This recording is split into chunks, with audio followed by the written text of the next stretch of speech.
Xitoyning Sharqi Turkistonda atalmış yuqumni nolga tushirish bahonasi bilan ijro qilayotgan jinoyatlari davomlashayotgan va Xitoydagi qattiq qamalni bo'shatgan bir paytda Sharqi Turkistonning har qaysi viloyat, oblast va shaharlarda yangidan selinayotgan atalmış ayrim ko'zitish markazlari nomidagi shakli o'zgargan jazo lagerlari xalqaro jamiyatning diqqatini qo'zg'amoqda.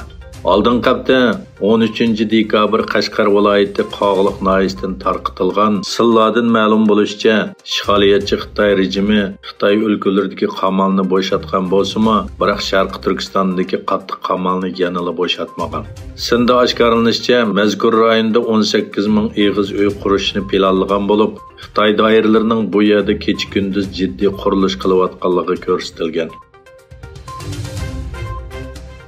Amerikaning Xitoyda turishliq bosh elchisi Nikolas Bornis 10 dekabr Xalqaro kishilik huquq kuni munosabati bilan e'lon qilgan bayonotida Xitoyni Sharqi Turkistonda davomlashayotgan irqiy qirg'inchilikni to'xtatishga chaqirgan.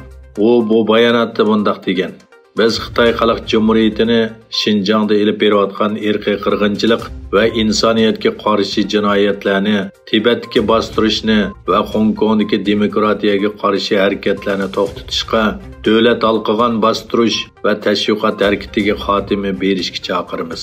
Biz Xitoy fuqarolarining kishilik huquq, diniy erkinlik, fikr erkinligi, axborot erkinligini qo'lga keltirish uchun elib borgan namoyishlarni davomli qo'llaymiz. Xitoy taratqullarining 14 dekabr kuni bergan xabardan ma'lum bo'lishicha, Sharqi Turkistondagi tabiiy boyliqlardan foydalanib ishlab chiqarilgan tok hozir Xitoyga sirtdan keladigan asosli tok energiya manbasiga aylangan.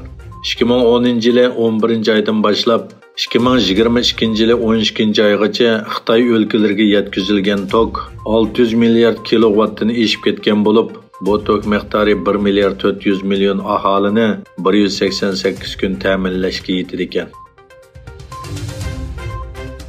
Amerika bilan Xitoy o'rtasidagi savdo urushi cho'nqirlashmoqda. Amerika hukumati Xitoydagi o'zak ishlab chiqaruvchi Changjiangni o'z ichiga olgan 30 shirkatni embargo tizimligiga kirgizgan bo'lib, bu shirkatlarning Amerika savdo ministerligining ruxsatisiz Amerikadan ba'zi texnik zapchastlarni sotib olishini cheklaydi. Bunundan ilgari chiqarilgan mushuning o'xshash qarorlar Huawei'ning aqli iqtidorli telefon bozoridagi o'lishining ko'rinarli tuvallashini keltirib chiqadi. Shuning bilan bir vaqtda Xitoy 20 o'tkazgich yasash sanoati shirkatining ishlab chiqarishini ko'rinarli ostilatdi.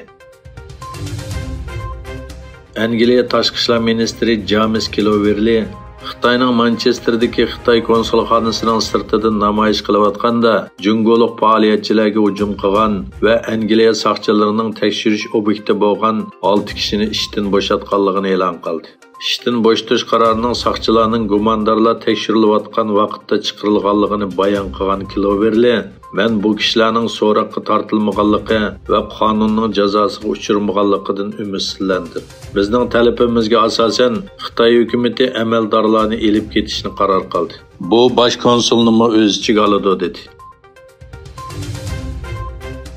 Xitoy Tashqi ishlar ministerligining bayonotchisi Wang Wenbin Yaponiyaning Xitoyga tutgan pozitsiyasini tanqidlab, buni qabul qilib bo'lmaydi dedi. Wang Wenbin kundalik axborot e'lon qilish yig'inida Yaponiyaning Xitoy tahdidi qarishini kuchaytirish orqali harbiy kuchini oshirish uchun bahona tepish urinishi muvaffaqiyat qozonmaydi dedi.